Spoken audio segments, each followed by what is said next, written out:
our team is here to update you on the work to memorialize the Port Chicago 50.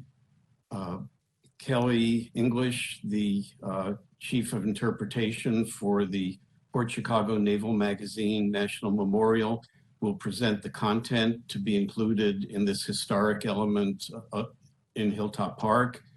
Hood Design will present the design concept, and I will talk about the recent discovery of the site of the trial and its implications for memorializing the Port Chicago 50. Ranger English. Hi, I'm thrilled to be here to help support our colleagues and partners over at Treasure Island Museum. And as Walt alluded to, we have our section here of our presentation is in 3 different parts. I'm going to give, for those of you who may not be familiar with the history of Port Chicago, I'm going to walk you through the history in the same order that we would like to do on the panels that we're proposing. And then Hood Design is going to take over and talk a little bit more specifically about that design. And then Walt is going to go ahead and share the latest update of what he and others have discovered on the location of the trial site. So moving forward, again, thanks for having me. I am also, aside from being the chief at Port Chicago, there are 3 other Park Service sites in the East Bay that they're all small sites, then we manage them all together. Port Chicago is the smallest, but a very, very significant site. It's not very well known, but it played an enormous role in our nation's history.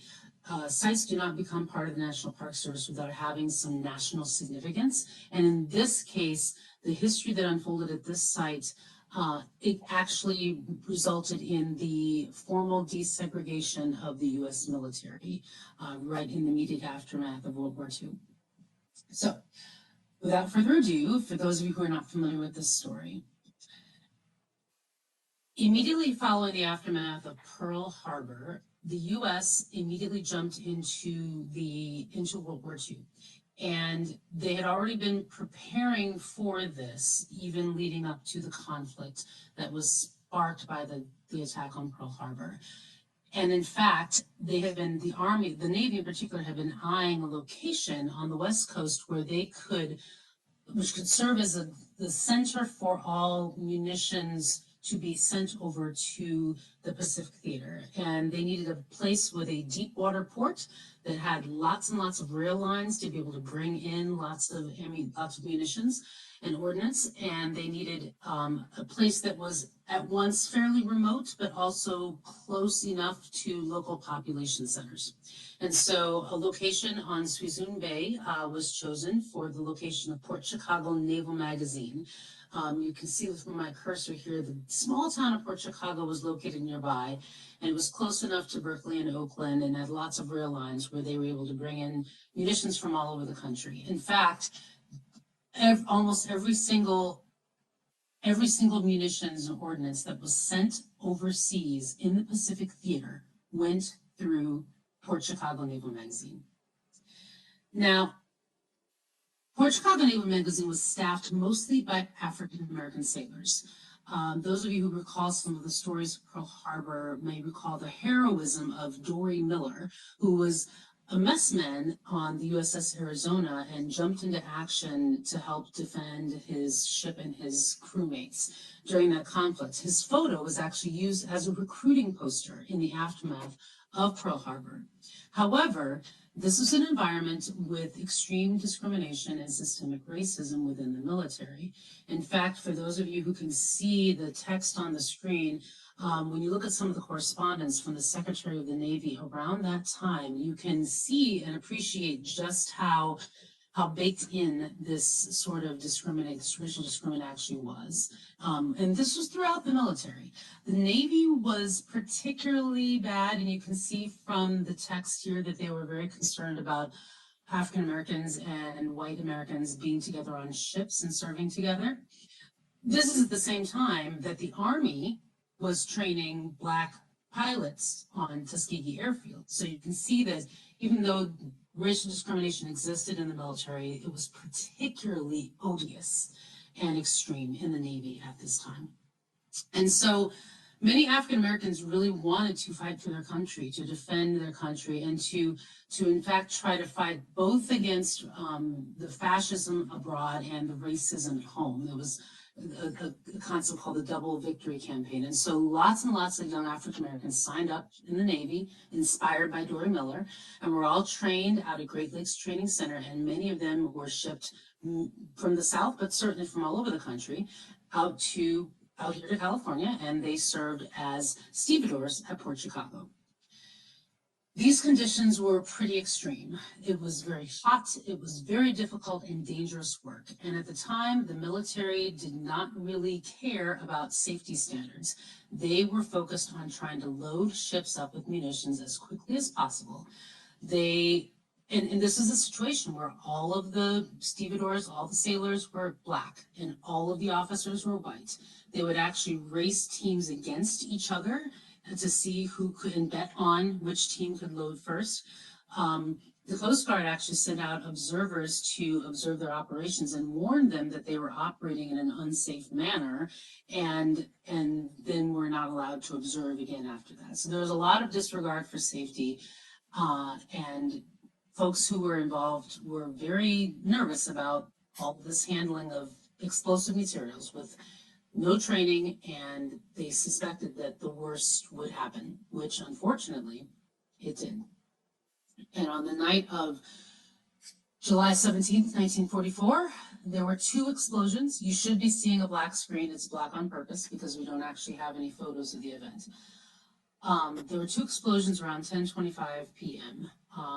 And those 2 explosions resulted in a massive event that shook the entire Bay Area. It actually registered as a 3.4 on the Richter scale, as if it were an earthquake.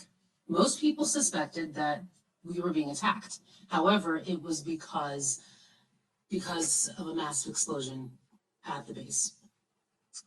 There was the equivalent of, there were 2 ships that were in the dock at the time. One was fully loaded, the other one was fully gassed up with loading about to begin. There was an incredible amount of tonnage that exploded. 320 men died instantly, and some of whom were vaporized. There were over 390 men were wounded, and 202 of the dead were African American sailors who were acting as stevedores. In fact, this death toll is a full 15% of all African Americans who were killed in World War II was through this tragic disaster. Now, the aftermath of the trial was pretty horrific, as you can see from the photos. And the surviving African-American sailors immediately sprang into action to help with cleanup.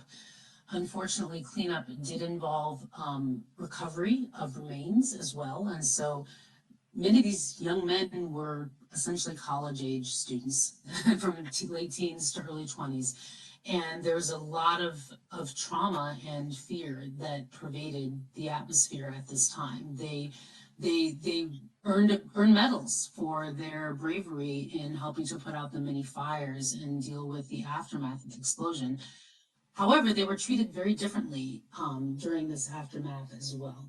And just to show you that this was a truly regional event, the inner circle here on this map is the debris field, where debris was falling from the sky as far away as Benicia and Walnut Creek, debris from the massive ships that were blown up. And the outer circle is the insurance claim boundary, where windows were, as you can see, windows were blown out all over the East Bay and all the way as far as San Francisco. So this event really impacted the entire region. And the men that were closest to it, that were nearby that base, were profoundly affected. Unfortunately, however, despite the damage and the trauma and the heroism that the men displayed in helping to try to rebuild and put things back together afterwards, they were still treated differently because of their race. The white personnel on the base were actually given survivor's leave and allowed to take time off, whereas the African American sailors were not. And this was something that they had already been smarting under the weight of all of this discrimination that they were facing. in their service, and then when they were all relocated to Muir Island, just about 2 weeks or so after the disaster, they were nervous because no one knew what had caused the explosion, and there was no attempt really to make any changes to the conditions that existed that led to it in the first place. And so on August 9th of 1944, they were marched down, and they were ordered to march down towards the docks on Muir Island, where they presumed they would be returning to loading munitions again. Roughly 258 of them stopped short and refused to load munitions. It was a massive work stoppage. The Navy was caught off guard, and they did not like this. We were in a war. They came down, and one of the admirals actually came down and threatened the men with death by firing squad if they did not return to loading munitions. Ultimately, 208 of them relented and went back to loading munitions. Roughly 50 of them still refused and were charged with mutiny in the largest mutiny trial in U.S. naval history. Because, according to the Navy at that time, refusal to follow an order during wartime, regardless of what the order was what constituted mutiny. There's some interesting discussion going on now about whether or not the order for them to return to loading should have been considered an unlawful order. And so that is actually being currently discussed right now with some efforts to try to exonerate the men and clear their records. But moving on. So the mutiny trial was held, as was mentioned, on Yerba Buena Island, and it was it was really a tribunal with a foregone conclusion, though they did have some assistance from Thurgood Marshall, who came out as a young lawyer with the NAACP and assisted the defense. And the men insisted, they had told their officers, they would follow any order but the order to return to load munitions. They were afraid. It was not talked this way at the time, but they had pretty serious PTSD and were traumatized and had not been allowed any time to try to contend with that. But that didn't matter. It was wartime, and the Navy was moving forward very quickly. The trial lasted about 3 weeks or so. Some of the things that came out during the trial included some of the references from the inquiry into the cause of the explosion. And you can see from the quotes on the screen again that the Navy essentially blamed the explosion on the sailors themselves, claiming that the quote-unquote colored enlisted personnel are neither temperamentally nor intellectually capable of handling high explosives. So they blamed the cause of the explosion on the men themselves, and then went on to say that, so you can see just, again, the environment and the climate of racial prejudice that pervaded every aspect of how this situation was handled. To be fair, I think it's fair to say that had these been white sailors who had refused to return to work, this would never have gotten to a mutiny trial. However, it did. And within 80 minutes, they convicted 50 men of mutiny. Thurgood Marshall took over the appeal. Once the convictions had been handed down, he mounted an appeal to appeal the sentences of the men. He, during the original trial, held press conferences on the steps and really showcased that, he claimed that it should not be the men who were on trial, it should be the Navy on trial for their treatment of African Americans. His appeal was ultimately unsuccessful, but it did get a lot of attention, and a lot of pressure was put on the Navy, especially when it was revealed just how discriminatory their practices actually were. And his pamphlet advocating for the men's convictions to be overturned caught the attention of the president. And so as a result, as a direct result of Thurgood Marshall's intervention and his involvement in the appeal was unsuccessful, and the men were convicted and did have to serve prison time. But it was the catalyst that basically pushed President Truman to officially issue an executive order formally desegregating the armed forces. The Navy went from being the worst segregated branch of the military to then having to lead the way in desegregation, and it was a direct result of what happened with the Port Chicago disaster and the mutiny trial, that resulted from the work stoppage afterwards. Now, today we do tell this story at Port Chicago Naval Magazine National Memorial. It is a peaceful little site right out there on the original location of the magazine where the explosion occurred. The trial and the site owe a lot of, we owe the existence of this national park site to Robert Allen, who really, with his seminal book on the Port Chicago mutiny trial, really brought it to national attention. And the site was originally established as a result of his research, was established as a site by the Navy originally back in 1994, and then became an affiliate of the National Park Service, and formally becoming its own standalone site in 2009. It was actually the very first Park Service site that President Obama signed into law when he took office. It is, however, located on a military base, and that definitely limits a lot of what we can do in terms of telling the story. And the story has many, there are many parts to the story. There's the memorial itself, where we talk about not only those who lost their lives, but also the backbreaking, difficult work that they were involved with doing. We talk about not only the Port Chicago 50 in the mutiny trial, but also Freddie Meeks, who was a member of the Port Chicago 50 who did pursue a pardon under President Clinton. He was one of 3 sailors who were eligible for a pardon, but the other 2 opted not to pursue a pardon. They felt that it would imply that they had done something wrong, and they didn't feel that they'd done anything wrong.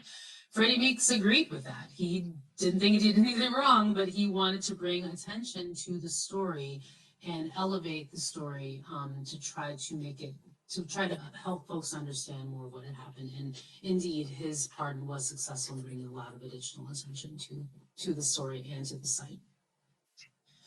So we honor the dead, we honor the living, we honor all those who were impacted by those events.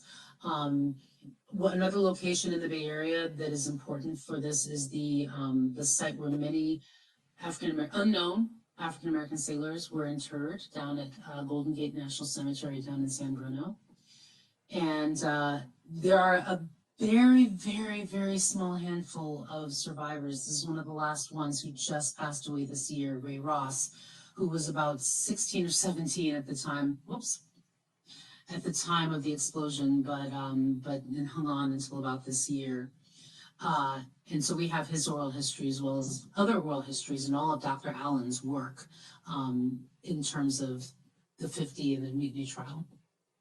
However, being on an active military base means that we are limited in being able to provide access to the memorial. And so we are working in partnership with East Bay Regional Park District, their brand new regional park named now Thurgood Marshall Regional Park, home of the Port Chicago 50, is just south of the location of the memorial on the Military Ocean Terminal, Concord. And this new regional park is going to be the home of a future visitor center where we can really fully tell the story and provide access year-round to the story. Muir Island is, of course, where the work stoppage occurred, and then also Treasure Island as well, where the trial occurred.